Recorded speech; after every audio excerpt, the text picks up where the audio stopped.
Hi, my name is Christian Lohr. I'm Justin Schuster, and our cameraman is Graham Ullman. We are recording from Muskego, Wisconsin on April 27th, 2023 at 4:35 p.m., interviewing Rick Lohr. What is the earliest memory that you remember? My earliest memory is getting a bath in the kitchen sink. I don't remember much, but I remember that. And what house was that at? That was on 41st Street in Milwaukee. It was a post-war parade of homes. It was a nice house and just a nice neighborhood, relatively new, the few blocks that the homes are on. Then it went into an older section of the neighborhood. And what else do you remember about your childhood? I know when we were kids, it was different than it is today in that we were always outside. We didn't have distractions like an iPhone or iPods or anything else. We were outside.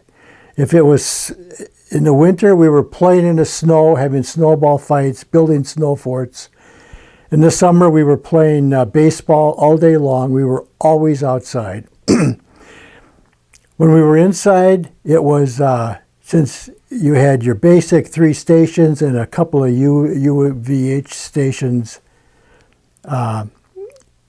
we were playing with friends, probably a board game, unlike the computer games that you're playing today. And then you would read. And then there was always a paper. You get the paper and see what's going on in the world. Could you describe to us a little bit about how you would get papers back then? We had a paper route, and we had what they called a journal shack, and the papers would get delivered there, and then you would go pick them up. You took your bike. You had the big bags on either side of the rear wheel, and you would go there, pick up your papers. You may have to sub them with all the inserts that go in the paper, and then we'd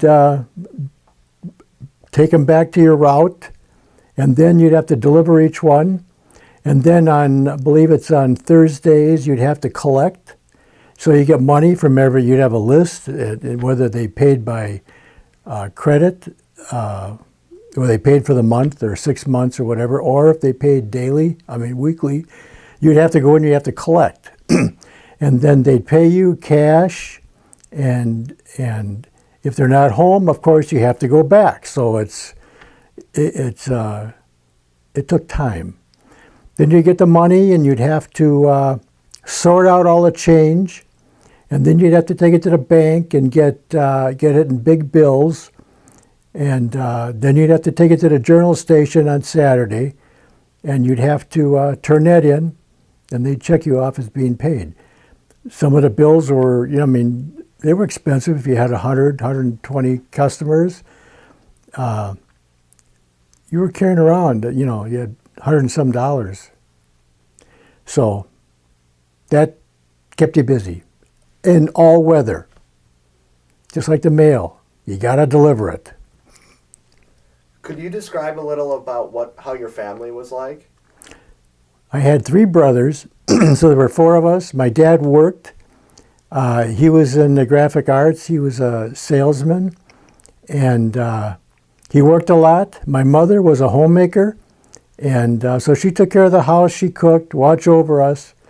There was always somebody home, and we always got the gang together. Oh, yeah. To play baseball and such, but it was close-knit. My brother was a year older, and my other 2, one was, at this point, he was 4 years younger than me. So you talk about playing baseball a lot. Was there any famous MLB teams that you were a fan of? Well, it was the Braves. Yeah. We liked the Braves. We went to the Braves games, but primarily we played baseball every day We played, it wasn't organized baseball in leagues or anything. It was just the neighborhood kids that got together. We found a baseball field and we'd all get there and play baseball.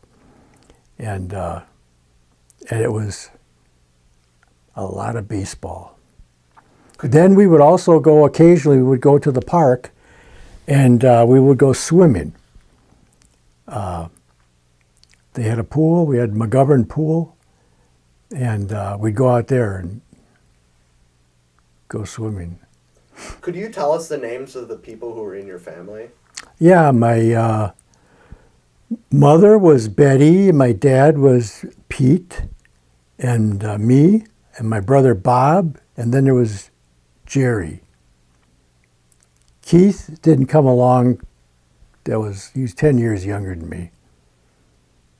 And how many cars did your family have? We had one car. Nobody really had two cars at that point. But my dad, he always had a Oldsmobile. He liked Oldsmobile. He liked the Super 88 Oldsmobile. And if you remember those or you see them around, it's got a lot of chrome. And so that was, we had at the back of our house had an alley, and hung out there a lot too, just walking around down the. A lot of times we walked down all the alleys. The gang would get together, we just walk and walk and walk. Do you remember roughly how much Delta 88 would cost?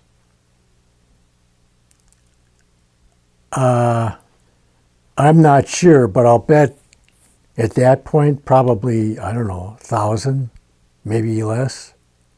I could be wrong. Do you have any memories of elementary school?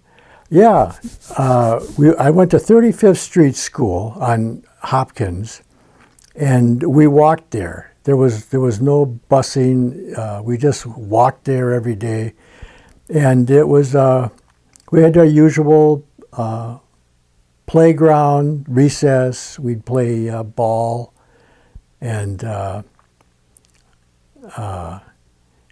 it was we had. I remember one day out of the semester we had this somewhat like a little festival. Everybody they would bring things, and then you would go through here and you could buy. You had tables set up and you could buy stuff there. It was a nice, relaxing.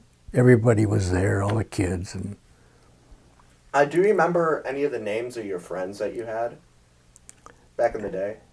actually, no. And transitioning, so what food was popular in your family? What did you guys eat? Or was fast food popular? Or what was your favorite place to eat? Well, in the 50s, there wasn't any fast food. Like today, they have all the franchises, McDonald's, Burger King, Chick-fil-A, Qdoba. They didn't have any of that. They did have some drive-ins that we would go to on occasion. But basically, everything was homegrown, and just the usual, the same thing we're eating now. But there was no eating out. There was, they had a few local restaurants, you know, and we would go there maybe after church, maybe Saturday night we'd go out. But it wasn't like it is today. I mean, this is phenomenal what's out there now. You talk about homegrown. Was your parents, like your mom, a big gardener or farmer? No. No. She came from Colorado, so gardening's not big out there. But no, they didn't do any tomatoes. Maybe they grew tomatoes. That's about it. Do you remember any vacations that you went on when you were a child? Yeah, we had took the Super 88 and went out to Colorado with it.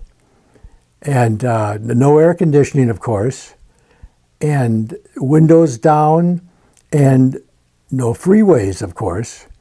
So it was like kind of like the old Route 66 kind of thing, and working our way out there. And you saw farmland, and you saw semis with cattle, and it was quite interesting seeing all the different states that you went through to get to Colorado. Then we also worked our way, went down to Florida a number of times, drove down there, and we'd stop at these southern towns. And they were off to the side because there's no freeway per se. So you'd pull into a town, southern town, and there'd be like everybody's hanging out at the garage, the gas station. And then we'd pull into a local restaurant.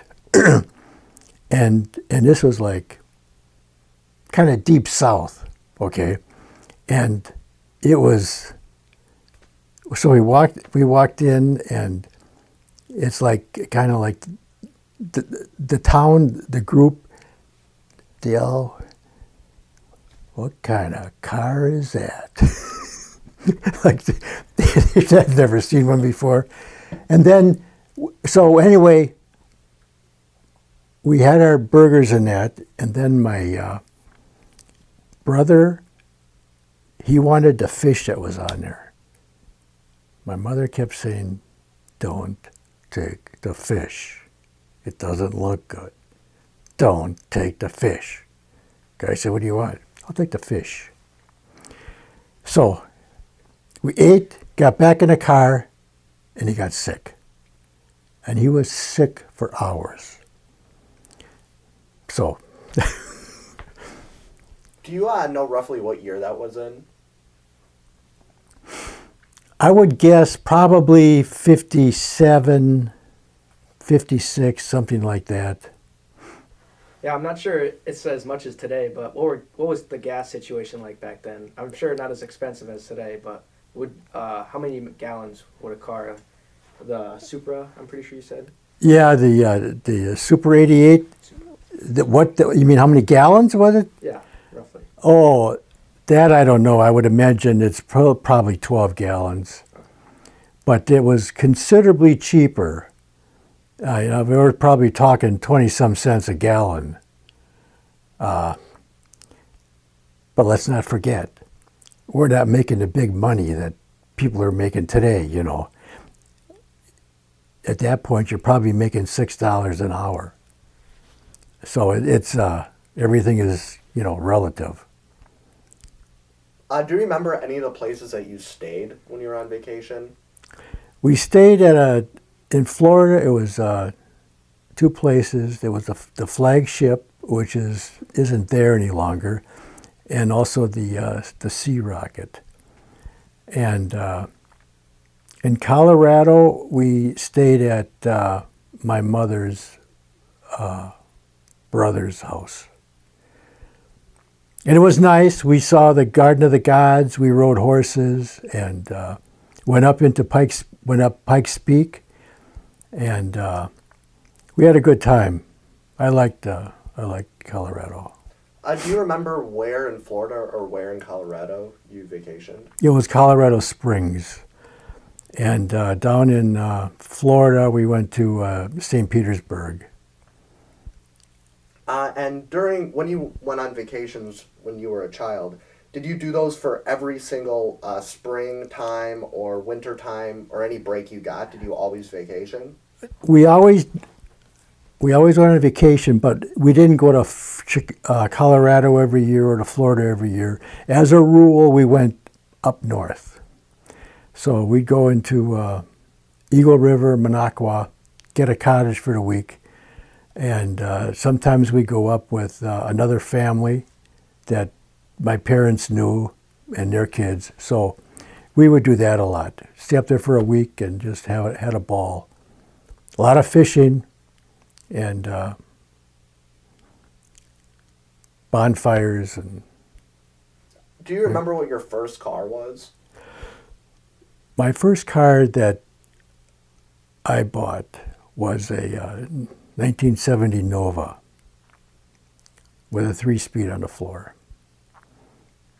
which I should have kept.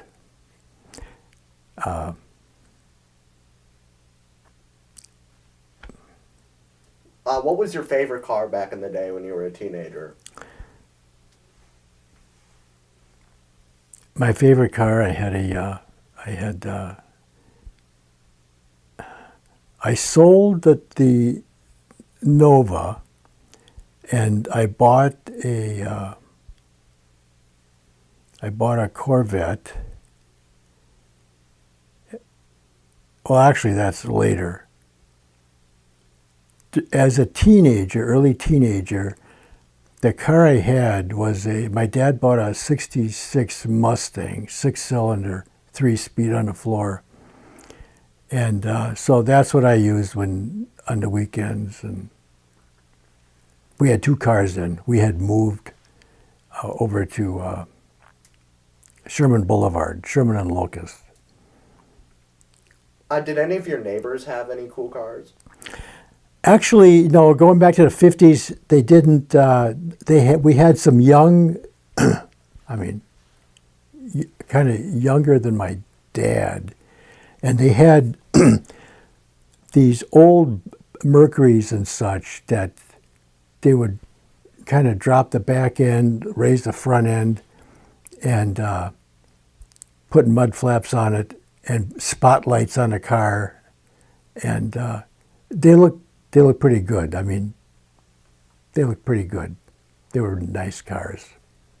Do you remember what your first job was, and roughly how much did you get paid? Yeah, my first job was I worked at, I didn't work much, but I worked on Friday nights, and and it was just enough for spending money.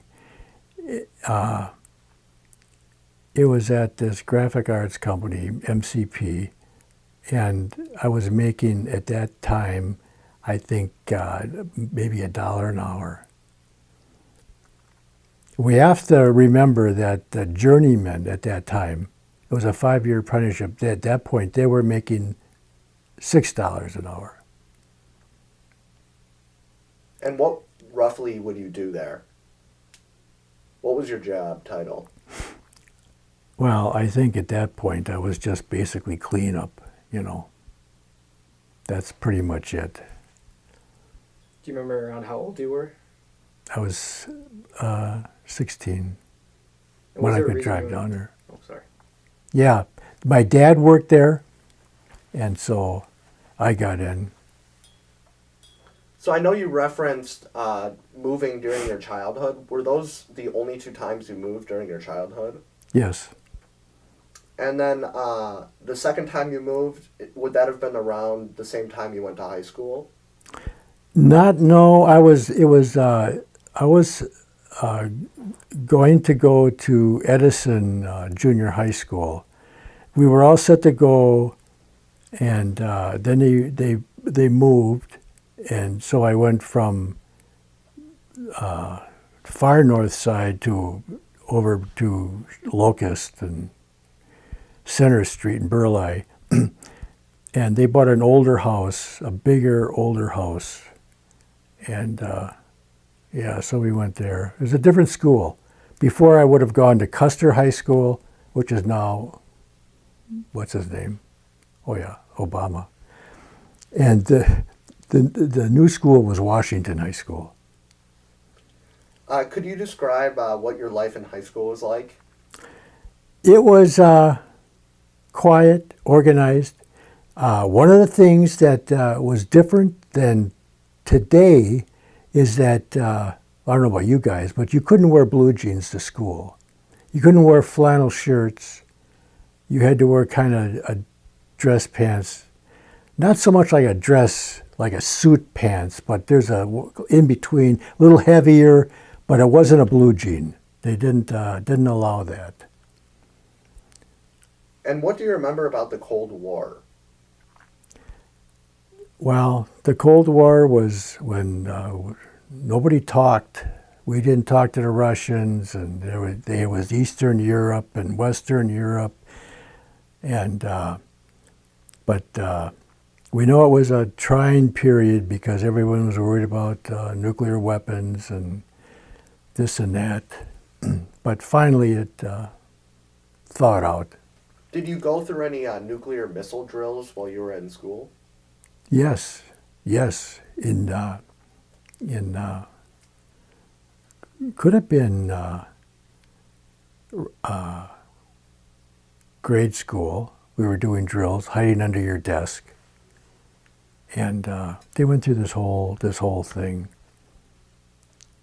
Would they announce it over the intercom? Yeah, it was a test. They'd get on the intercom and say, "We're having a test, a drill, and everybody now, with caution, take your time, get under the desk." And then, they'd check. And Were you ever scared of missiles when you were a kid because of these drills? no. And what were your thoughts on the Soviets back then? Did you have any personal convictions on them? No, I just figured they're atheists and communists, and they wanted, to do the same to us. So they were infiltrating, and so no, I didn't have real high regard for them. Is there anything else about the 50s you'd like to share with us? There were just a couple of things. Things are just completely different today. In our neighborhood, we had, some houses had coal. There was coal and oil. And when they would deliver the truck, I remember these guys bringing their truck up, and they had to chute. They'd open a chute, and they'd have this big bucket, and they'd fill it up with coal. And he had this big leather apron he would put over his shoulder, the right shoulder. It would cover his right side and his back. And he'd take this bucket of coal, put it on his shoulder, and he'd walk to the house. And he would open up the basement window, and there must have been a chute in there. They had a coal bin. And he'd pour the bucket of coal down there. And then he'd go back and he'd keep filling it up until it was full. And then they would have to take and shovel the coal, put it in the furnace, and you can just see this was, you didn't want a coal furnace. And then there was the oil. The oil truck would come, and the guy would take that hose and he'd unreel that and take it to the house. They had a pipe outside, unlock that, put that, they'd hook it up, and then he'd fill up the oil tank with oil. And that's like you don't see that today. It's like now everything's gas, everybody wants gas. There's a couple of things. One was the milkman. We're all buying milk today, picking up our gallon, half-gallon bottles. In the old days, the milkman would come, and homes, they would deliver the milk, and they also, you have to go to an older house, but they had a milk chute. And he would carry it. He has a little container with his glass bottles of gallon bottles, and he would put the milk in the milk chute. They would put a note in there how many gallons he wanted, or half gallon or whatever, and they'd open it up. They weren't that big. I mean, it isn't like someone could crawl in. I mean, but they would put it in there, and you don't see that anymore today. And the other thing was ice skating. They would take, when I was a kid, they would flood like a baseball diamond in the winter, and you'd go ice skating there. And the city would bring in these shacks, and they're like, I don't know, 15 by 20, maybe 20 by 20. They're big, pretty good size. They had benches in there, had a wood floor, and you could walk in there and put your skates on. But the best part was they had a stove in there, like a big potbelly stove, and you could go in there. They had the wood. The wood would was nice and toasty. And you could sit there, put your skates on, or if you're leaving, take your skates off and be warm. And also, I mean, it was a pretty good sized stove. And they didn't have, we're talking the old days here, they didn't have a guard around it to protect you. I mean, people just then knew it was hot, you know. And so that was kind of different. And did you see any racism while you were attending schools? No. There was a movement in the high school, but no, everything was quiet. And what do you remember about the civil rights movement? Okay, the civil rights movement was the '60s. That was the decade of change, because we had political protests, we had sexual liberation, we had psychedelic drugs, we had the entire fashion changed, from blue jeans, no socks, sandals, open shirts, little glasses, and it changed. The big one is the music. This was the music that changed the world. Started with the British, and well, obviously we had Elvis Presley and all the rock and roll. And then when the 60s came, we got into the British invasion, and the Beatles started. And you even look at today, the Beatles, hopefully you guys know who the Beatles are. I mean, they started this thing. They were geniuses in their lyrics and their music. Then there was the Rolling Stones. And every week, it just kept coming. There was a new group from England coming, or a new group from Australia. So it was fantastic. Now the music, they used the music to even do a message about protests, about psychedelic drugs. They used music for everything. And the music was so good, and it was just like everybody got on board with it.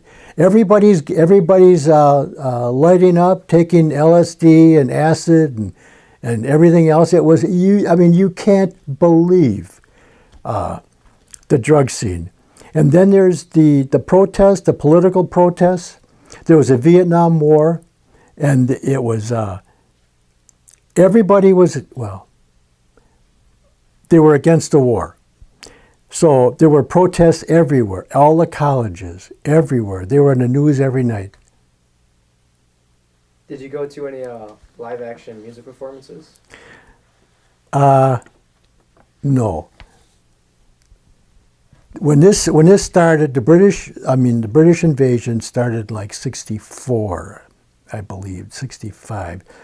And at 66, I was in the military. So I was kind of out of the loop there.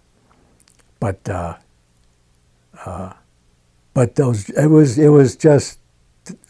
it was such a great era for music. It was so different. It was so good. And what was your favorite song that you would listen to during the British invasion? Well, there's always every song the Beatles came out with, pretty much, except for "Hey Jude." We're good.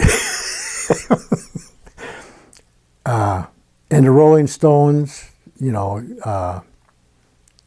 Off of My Cloud." But there were good songs. To pin down to one, it's hard. What was your favorite president during the 50s and 60s?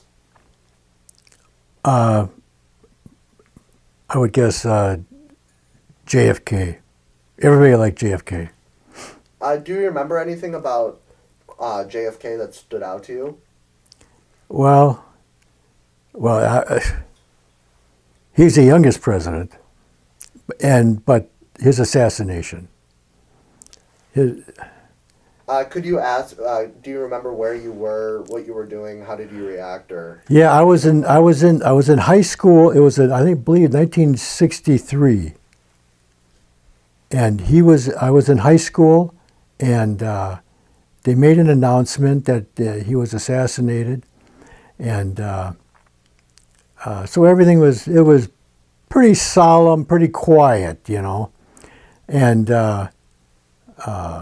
then, ironically, with all the music that was going on in the radios, they cut it all off.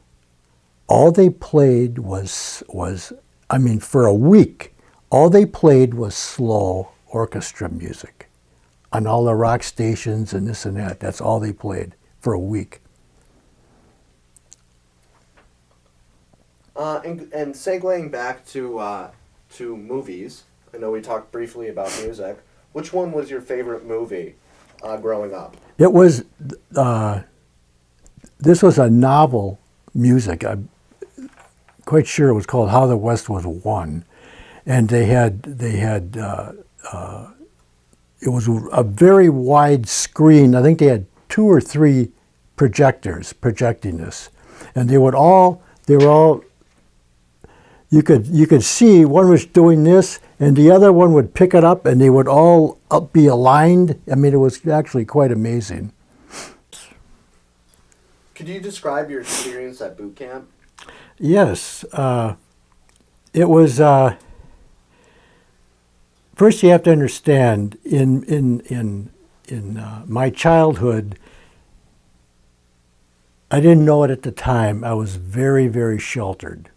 Okay, I didn't know this or that, like kids are pretty much up to speed today on everything. Not me, not us. Anyway, we flew down to Fort Polk, Louisiana, and airport, they bussed us in to Fort Polk. As soon as we got off the plane, they're screaming at us. I mean, screaming, which is their job. They're drill sergeants, you know, you get that. And it's like a whole new vocabulary here when they're yelling at us. And it was like, okay, we're in it now. And then they took us, and they had a roster here, and they divided people up, and you go here, you go there. And so they knew what companies you're going to be in. And so anyway, that you went through, once a year you're in your company, then you go through your basic, you had classes. You went for class, you went to the theater, and they would be up there, and you'd have film and slides on learning military etiquette, general military information, so that you wouldn't be just a dumb civilian, you know. You actually would know that a lieutenant's different than a colonel. And who to salute, you know, you don't salute sergeants and this and that. We would do that. And that would go on for a period of weeks, going through all of this, and you go into different kinds of training, hand-to-hand combat training, rifle training with bayonets. You'd have go to a shooting range all the time, and so you were always busy, and we walked everywhere. I mean, you would get up in the morning and you'd be doing running before breakfast in the dark, in combat boots. Today they put on your tennis shoes and this and that. And then we had our boots. We ran in our boots. You do your mile or mile and a half, and then we come back and we'd eat.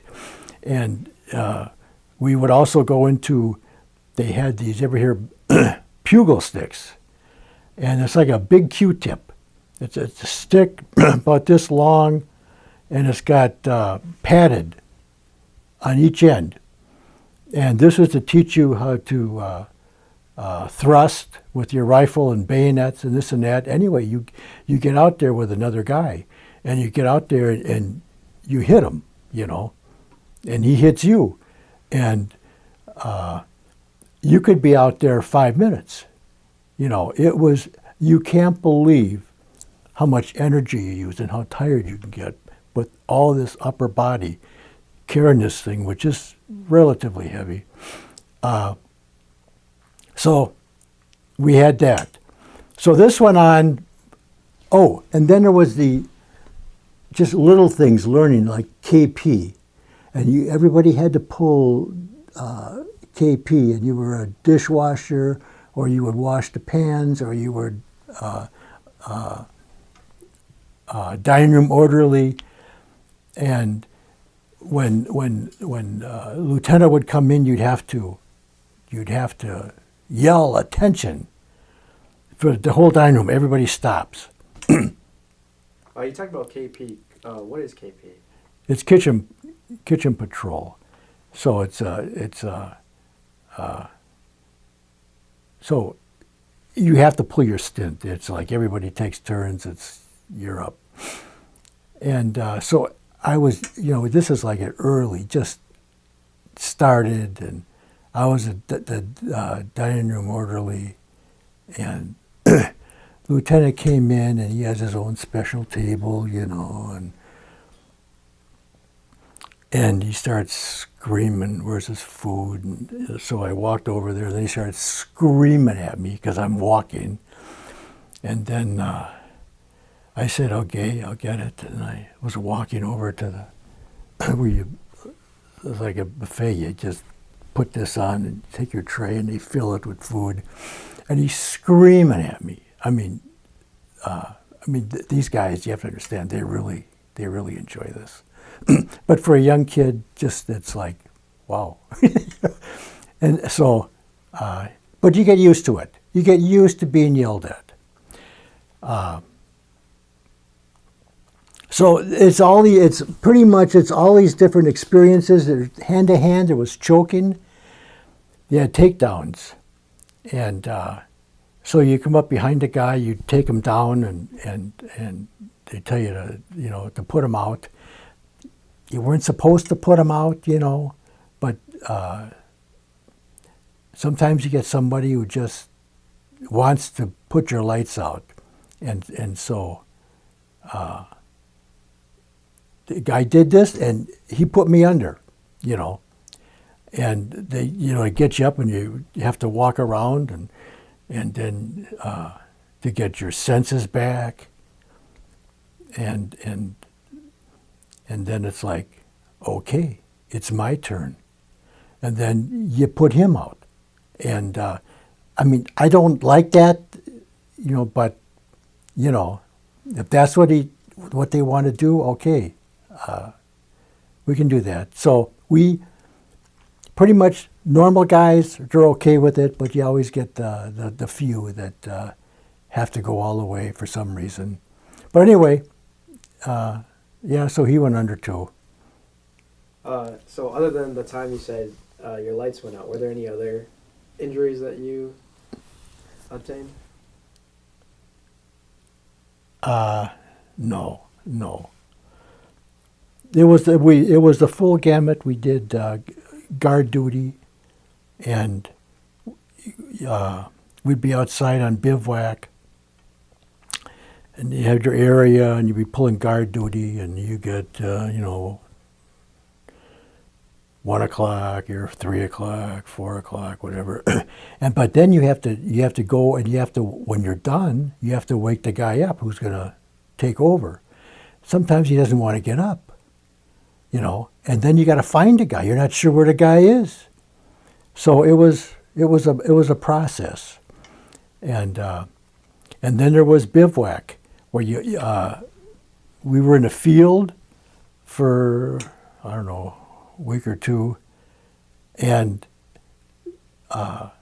it's time to eat, and yet they had a cover, they had a table that's chest high.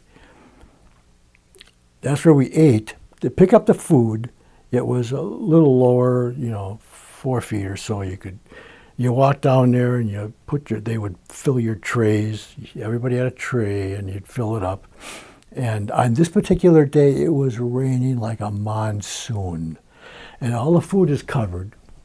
And so you get out there and you go to your table, and all the little compartments in the tray are filling up with water, you know, and and you're sitting there eating in the rain. There's no covering. You're outside. It's just one of the many experiences that's hard to keep dry, you know. I mean, you had a parka on, but. Did you go to any other military bases? Yeah, from Fort Polk, I then went to Redstone Arsenal in Alabama. And once, when you're in basic, after basic, you go with, they call it AIT, Advanced Infantry Training. And it's depending on what you do. Most of the draft, because of Vietnam, most of these guys that were there were going to Nam. And the drafted ones, if they didn't select a school, they're pretty much going to be infantry. Since I had enlisted, I had picked a school. I was going to learn the internal guidance of the Nike missile. And it was a good, almost a 7-month course. And so there was a lot of this prior. I knew where I was going, waiting for their orders to see if they were going, because just down the road, they had Vietnam villages set up. And so all the infantry people would be going down the road and getting experience in going into villages and looking for Vietnamese, you know, preparing them for Vietnam. So they were scared, and then it's like, oh, maybe they made a mistake. I should have been enlisted or something. Anyway, I went to Redstone Arsenal, and we did our school there, and it was a far cry from basic. People were actually civil. It was nice, and so we went through our course, our pre-course to get into it, which was learning electrical and all of that. And then it was, you did the electrical and you did all the hydraulic work on a Nike missile.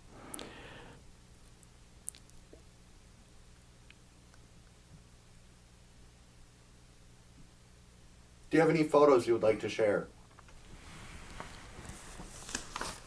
Yes, I do. I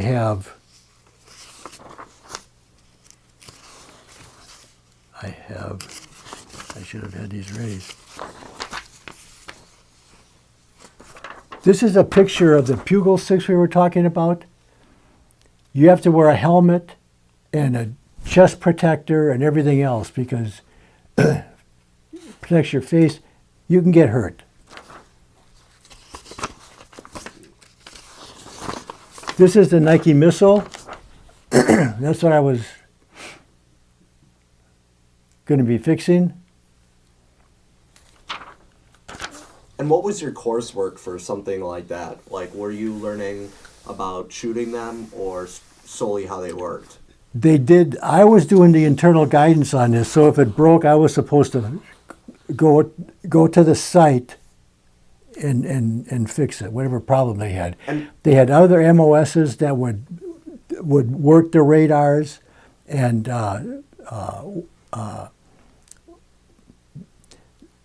they would spot something in the sky. And it's interesting, they had those in Germany. They would have these modules they would drop on the back of a Deuce and a Half. It's a big truck, and they had all these cables hooked up to it, and that's where they would get in there and they'd watch the screen and monitor the skies.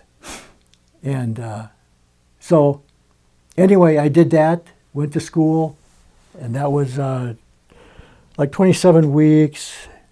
Would these missiles have been found in only the United States, or would you have been traveling around the world to fix them?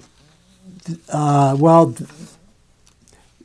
they're over here, but they were also over in Western Europe. And they would also, if the Nikes were there, the Army was there. So they would have their own sites there. They would have their own third echelon that would go in there and fix them. But yes, all the Allied forces had these. And it's a long-range, high-altitude missile. And so then after school, I went to Edison, New Jersey. And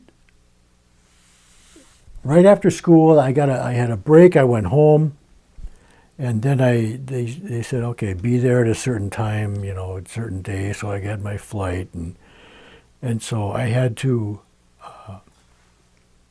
got to Newark, and I didn't know where Edison was. And you have to remember, I'm like 17, you know, and there were no cell phones. There's no way to communicate. You go to a phone booth. But there's nothing, no GPS to check where this is or that is. You're like out there on your own. And it's a good learning experience. So anyway, I get to the airport and there's I don't know where to go. And so I'm walking around and I see these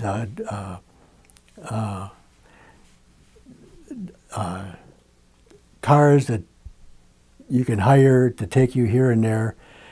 So I'm talking to the guy, I got to get here. It's, I don't know where it is. And he said, and he's looking, he said, well, I don't know where it is. Anyway, he said, he got his driver, he said, he'd take me out there and look for it. I said, it's in Edison, New Jersey. He said, okay.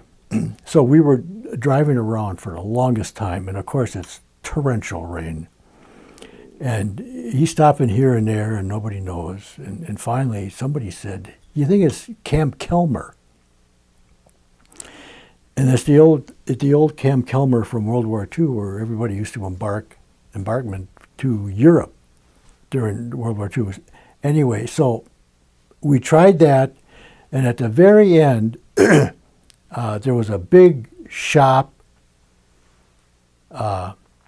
and it was a barracks there, and so I went out there, and it was at night, and I told the guy, you know, who I am, and his name. Oh, good, we've been waiting for you. Well, so anyway, I found it. So I was there for 6 months, and then I got orders to go to Germany.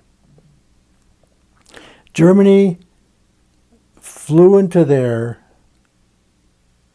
and into Hanau, and then I went to this little town, Babenhausen, and again, here's your orders. You're going to stop here, take the train, and the trains run like clockwork, by the way. Take the train, and someone will be there. So anyway, I get there, and I'm waiting, and and I'm thinking somehow they didn't get the message, this and that. It's been like an hour. And, but who are you going to call? I mean, there's no phones. Anyway, they showed up and took me to the base. And there I settled in. And we're talking about barracks. These are old German barracks. And it was just one big room, no walls, and they had your lockers was used as dividers, and and that was it. That was just a kind of an open thing, and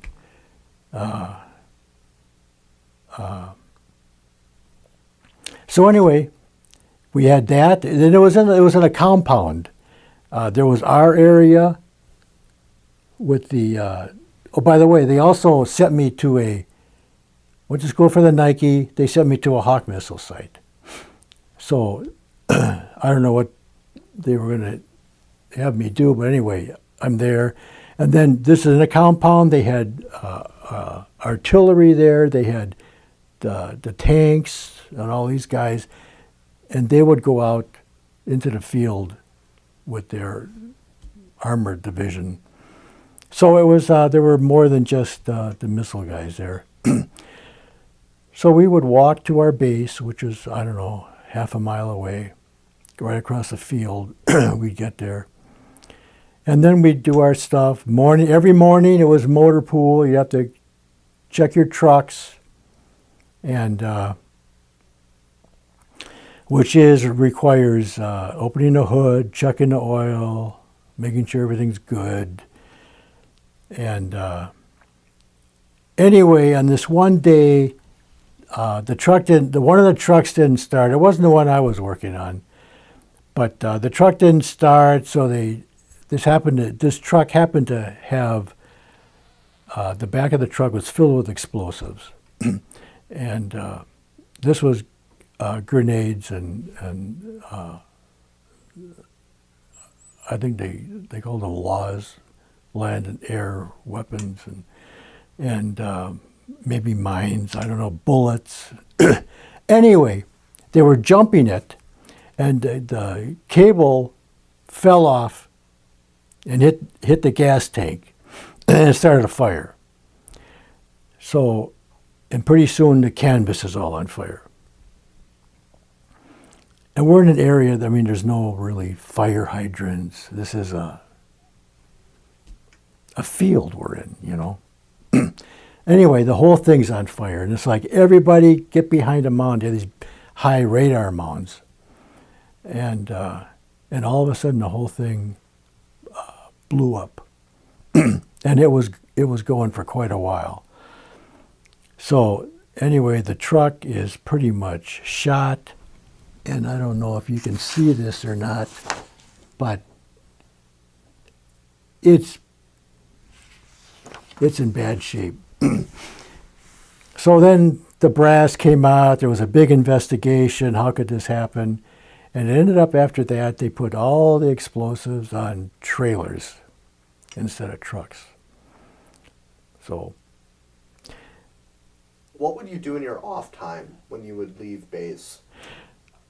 We would go we'd go outside the compound, walk over a little bit, and there was a guest house there. And we would drink beer.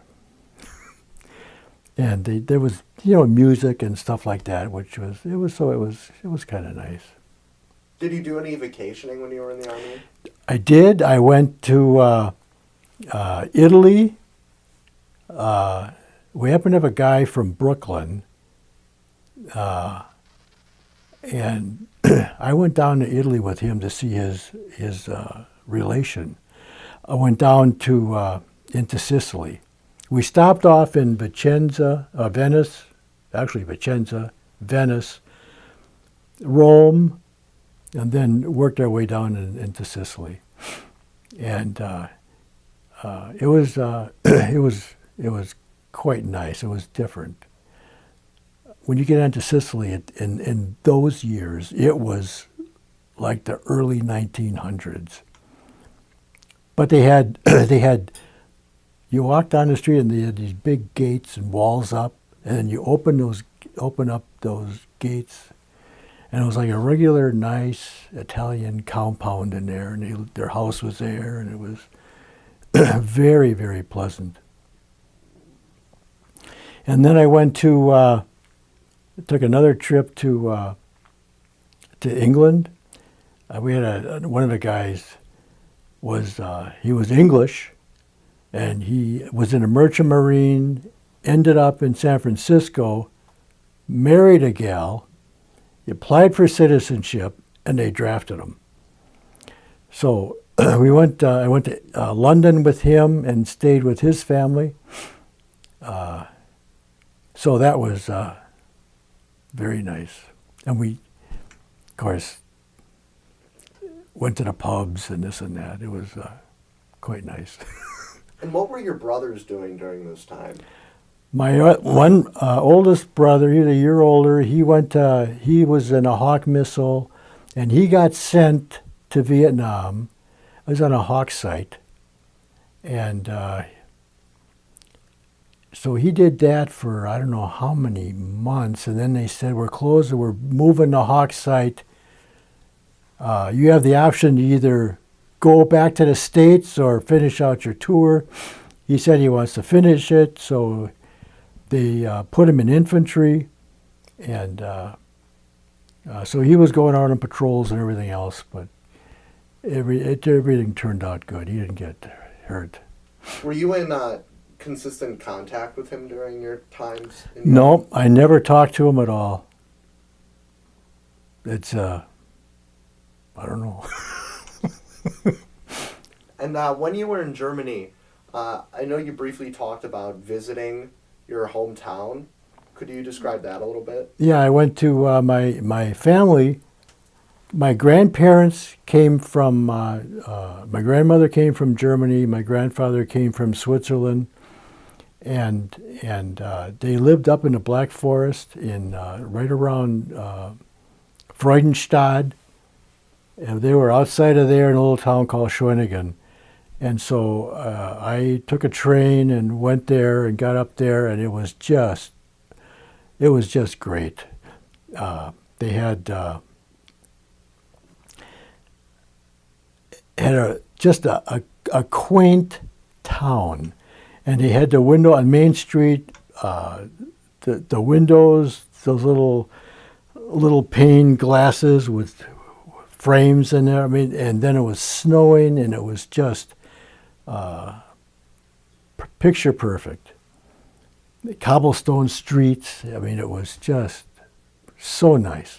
Did you meet with any of your family members? I did. I stayed there, and saw my cousins, and so it was fun. We walked around. One of them spoke English, so it was good. And what did you do after your tours in Europe?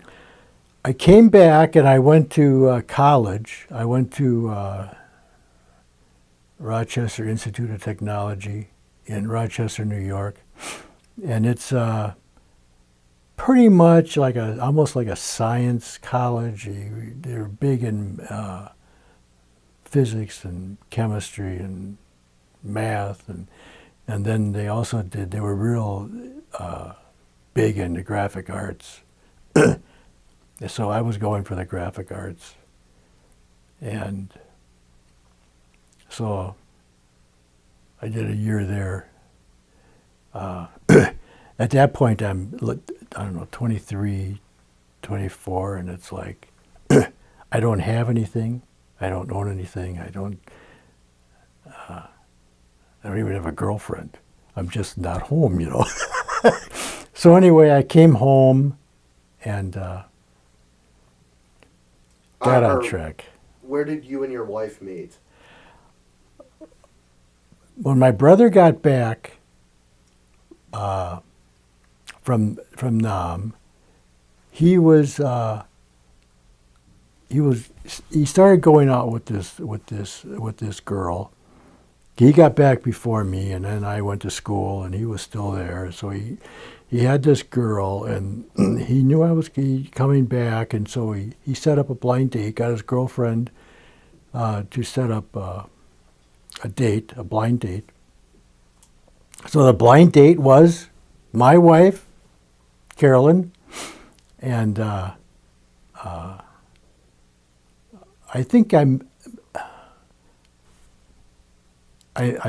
met her initially before I went to college. I got back. He introduced me to her. Then I left. We didn't communicate after that, and then we came back and got it going again. So that was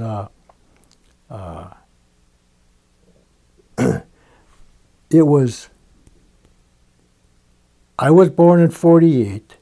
She was born in 51. And we've been married 50 years.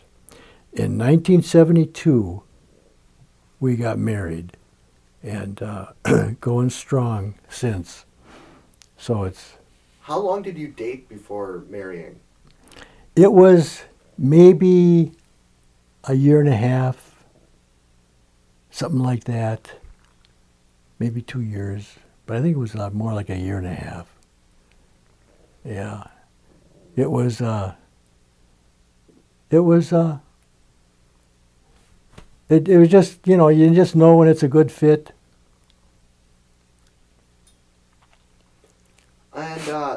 And what was the newest newest product or invention that you remember and you still use today, or is still popular today?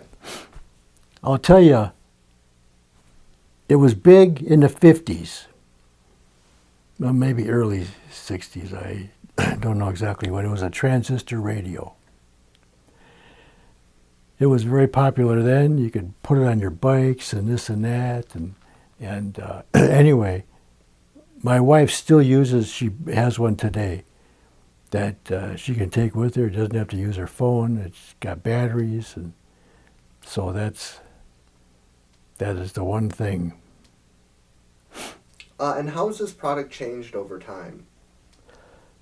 Well, I don't know if I don't think the product changed. You got, well, I'll tell you what. When it initially came out, it was probably just AM. AM was everything. All the rock music, it was all AM. It wasn't on FM. And so today you have AM and FM. So that was, but that's about the only thing. Before we move too far on, what was your opinion on the Vietnam War? They were telling us that the China was encroaching into Vietnam and Cambodia, and we had to go there and stop them, to stop the spread of communism, and and so we started sending troops, and it just didn't stop. We had 500,000 guys over there.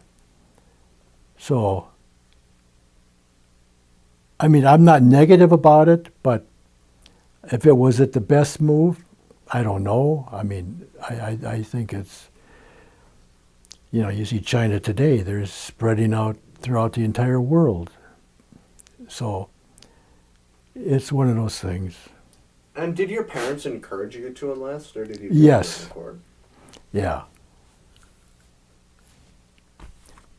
We always, all through the 50s now, we always had dinner together.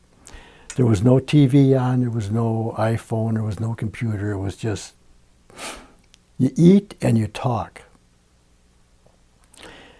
And then he said that it would be a good idea that we would join the Army. I don't know for discipline. I don't know for be plain good for us. I don't know. Anyway, we went. And if you could go back to the 50s or 60s now, would you? I would. I like everything that's going on. But, even today, they can't leave it alone. They got a perfect thing going on, perfect software, and yet I know they have to keep changing it for security reasons. But they keep redoing everything.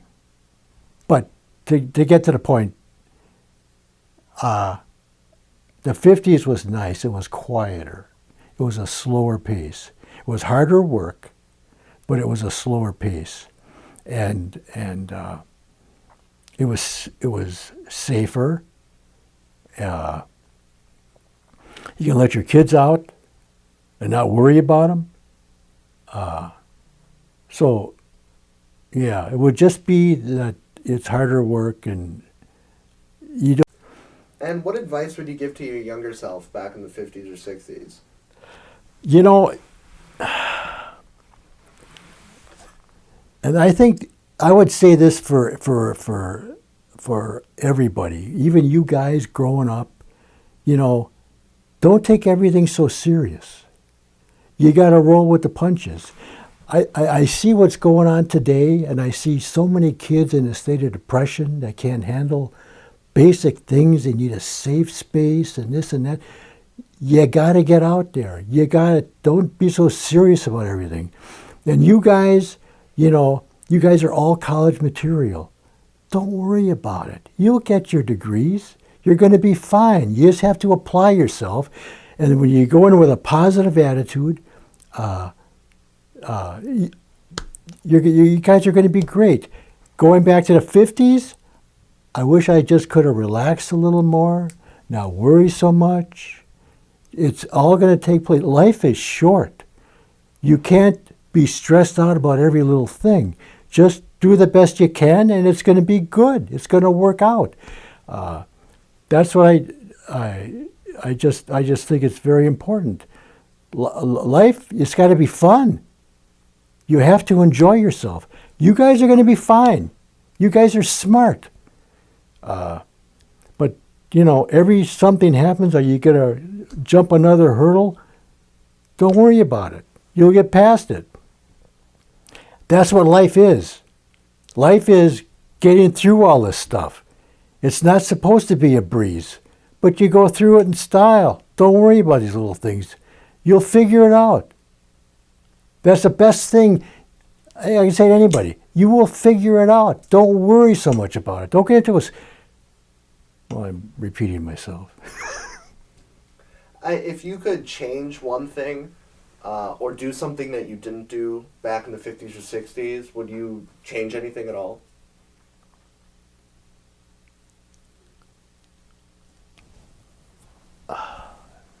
Some things, yeah. Did you know that they had some really nice cars in the 60s, in the 50s? And it's like you had opportunities.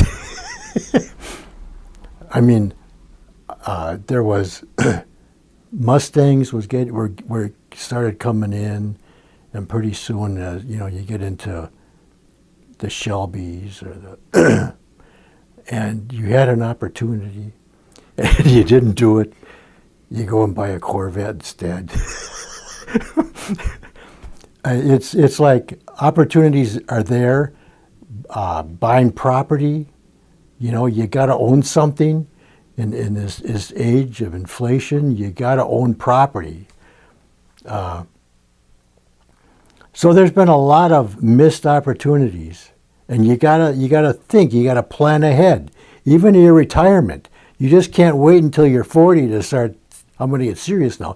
You gotta do it when you're young, and so you have something when you retire. You gotta plan for it. You gotta. The worst part is that, oh, I should have done this, I should have done that. Yeah, well, you don't want to be in that situation. Now that we're almost finished, is there something that you wish we would have asked you that we had not? I'll tell you something. When in the 50s, there were families, and everybody went to church. The 60s came, they were kind of breaking up the families. And in the 60s, with this whole acid, psychedelic thing and the music and everybody doing their own thing and the protests and the whole counterculture thing, I don't have to do this, I don't have to do that, and I don't have to be married. They turned their backs on God. And that's I think the downfall of this country. You have to stay close to God. You have to be in the center of your life. I'm not talking about you guys, everybody being a saint or everything, okay? But you have to have God as the center of your life, and talk to Him, pray to Him. Your life will be so much better, so much better. And I mean, I don't want to rant here, but I think that's a big problem with a lot of people today and their problems. Their kids, they don't go to church, and it's I think it's to their detriment. Well, thank you, Mr. Lohr, very much for your time. And thank you for this wonderful oral history. Thank you. Thank you.